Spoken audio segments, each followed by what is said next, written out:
Hello everyone, welcome back to the my YouTube channel.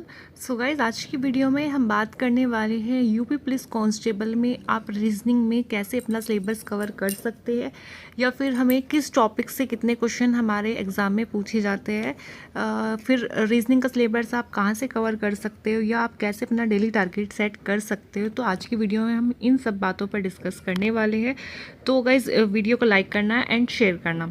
अगर आपने अभी इससे पहले वीडियो नहीं देखी है जिसमें मैंने मैथ्स हिंदी के बारे में आपको बताया था कि आपके किस टॉपिक से कितने क्वेश्चन आपके पूछे जाते हैं, तो आप उन वीडियोस को देख सकते हैं। बाकी आज हम रीजनिंग पे बात करने वाले हैं। तो अगर मैं रीजनिंग की बात करती हूँ, यूपी पुलिस कांस्टेबल के एग्ज़ाम में यहाँ से टोटल क्वेश्चन आपके 50 के समथिंग बन जाता है। किसी किसी शिफ्ट में 52 क्वेश्चन भी देखे गए हैं, तो किसी किसी शिफ्ट में 50 क्वेश्चन भी आए हैं। तो आप 50 मानकर चल सकते हो। और यहाँ पे एक क्वेश्चन 2 नंबर का रहता है, ठीक है। अब मैं बात करती हूँ कि जो आपका लास्ट ईयर अभी एग्ज़ाम हुआ था, यूपी पुलिस कांस्टेबल का जो री एग्ज़ाम हुआ था, उसमें किस टॉपिक से कितने क्वेश्चन आपके पूछे गए थे, ठीक है। अगर मैं पहले बात करती हूँ एनालॉजी की, तो 3 से 4 क्वेश्चन आपके पूछे गए थे। वेन डायग्राम की बात करती हूँ तो 3 से 4 क्वेश्चन आए थे। ब्लड रिलेशन से 3 से 4 क्वेश्चन थे आपके। कंक्लूजन से 3 से 4 क्वेश्चन थे आपके।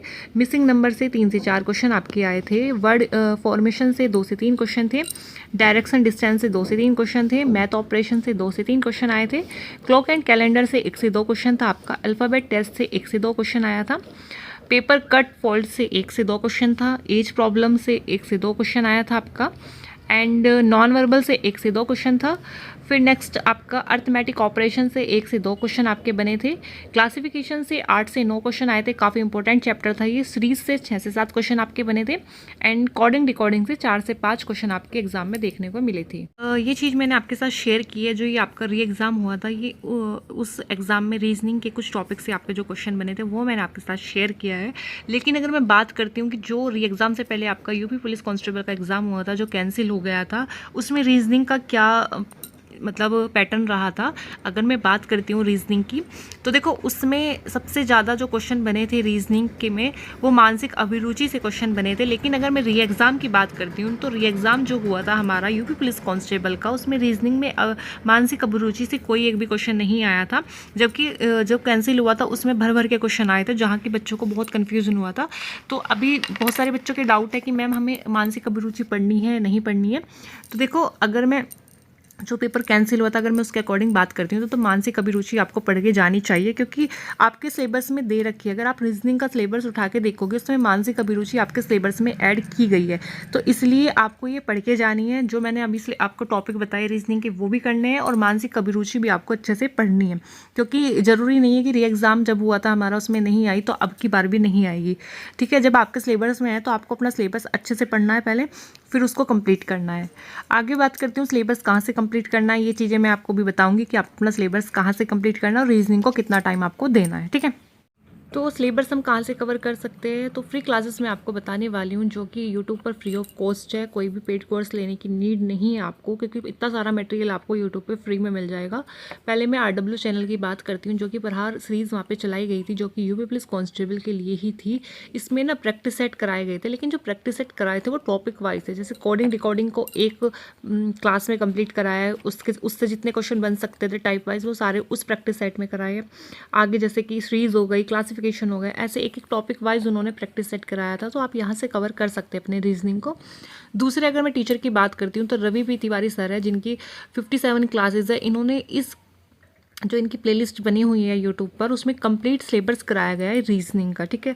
किसी भी एग्ज़ाम की आप तैयारी कर रहे हो तो वहाँ से रीजनिंग आप कवर कर सकते हैं। आगे मैं बात करती हूँ मानसिक अभिरुचि की, जो कि आपका जब एग्ज़ाम कैंसिल हुआ था उसमें उस टाइम पे आपके 15 से 16 क्वेश्चन मानसिक अभिरुचि से ही बने थे।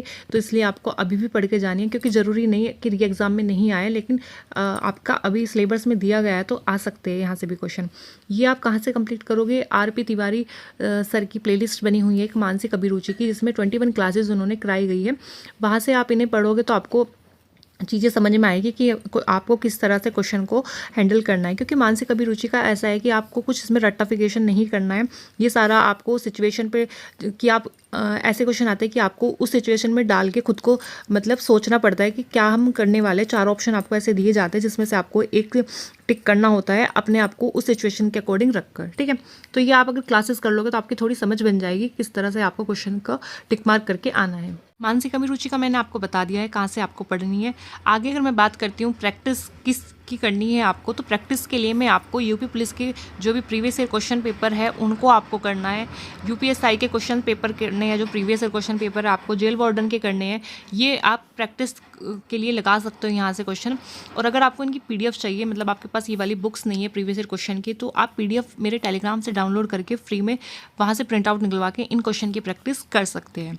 और अगर आपको फ्री नोट्स चाहिए हिंदी या मैथ्स के या फिर जीके, रीजनिंग, किसी भी सब्जेक्ट के अगर आपको नोट्स चाहिए तो आप मेरा टेलीग्राम ज्वाइन कर लीजिए। वहाँ पे आपको हर एक सब्जेक्ट के नोट्स मिल जाएंगे, हिंदी इंग्लिश बोथ लैंग्वेज में आपको मिल जाने हैं, ठीक है। आगे बात कर लेते हैं हमें कि डेली टारगेट हमें कैसे सेट करना है रीजनिंग के लिए। तो रीजनिंग को हल्के में नहीं लेना है। कुछ बच्चे सोचते हैं कि लास्ट टाइम पे हम इसको अच्छे से कवर कर लेंगे, लेकिन यहाँ पे रीजनिंग काफ़ी अच्छा स्कोरिंग सब्जेक्ट है यूपी पुलिस कांस्टेबल में, इसलिए आपको इसको थोड़ा अच्छा मतलब अच्छी तरीके से प्रैक्टिस करके जानी है। तो अच्छी तरह अगर आपको प्रैक्टिस करनी है तो इसको टाइम देने की भी ज़रूरत है। तो मैंने यहाँ पे 2 घंटे रीजनिंग के लिए रखे हैं।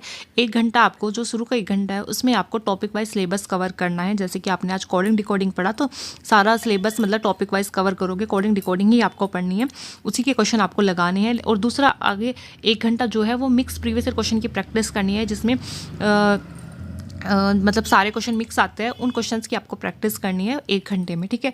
तो इससे आपका टॉपिक वाइज भी सिलेबस कवर हो जाएगा और प्रीवियस ईयर क्वेश्चन साथ के साथ आपकी प्रैक्टिस भी होती चली जाएगी। इस तरह से आप रीजनिंग का अपना टारगेट सेट कर सकते हैं। तो गाइज ये मैंने आपको जो आपके साथ शेयर किया था, ये था रीजनिंग का आपका एनालाइज जो लास्ट ईयर एग्जाम हुआ था उसके अकॉर्डिंग।